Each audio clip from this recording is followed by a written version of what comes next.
Let's take a look at verse 30. And I'll tell you up front, I believe that this is one of those sleeper verses in the Bible that says so much more than we tend to grasp on the front side.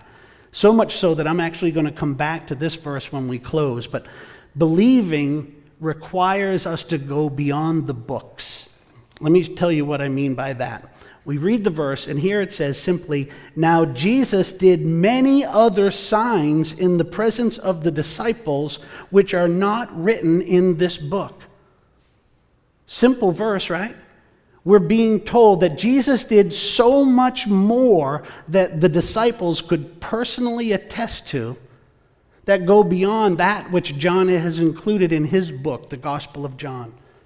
Right? If we're going to take faith and believing beyond the books, what do I mean by that? I mean, you got to live it. I mean, to biblically believe, it's to leave the head and come down through the heart and live it out through your hands, your feet, your lives. You see, biblical belief is so much more than a noun. Now, it is a noun, but it's also a verb. It's so much more than what you know, it's who you become. Now, faith, believing, faith is the assurance of things hoped for, the conviction of things not seen. For by it, people of old received their commendation. By faith, we understand that the universe was created by the Word of God, so that what is seen was not made out of things that are visible. Side note, this is having a biblical worldview. This is seeing everything through the prism of God and His Word. Verse 6, "And without faith it is impossible to please God. For whomever would draw near to God must believe that He exists and that He rewards those who seek Him." My prayer is that you see that this is more than head knowledge. Faith goes far beyond the facts of history. It comes to the transformation of our lives.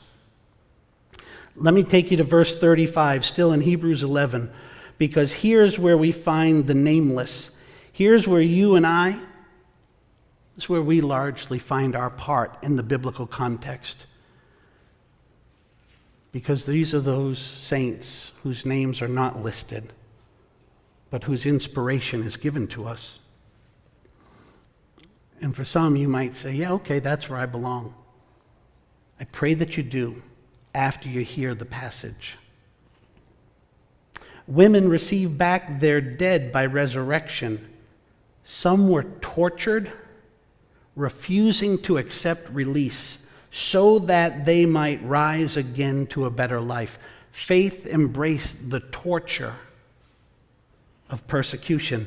Others suffered mocking and flogging and even chains and imprisonment. Believing may bring to you chains of imprisonment. Verse 37, "They were stoned, they were sawn in half, they were killed with the sword." Believing may call for your life in the most heinous and unimaginable way.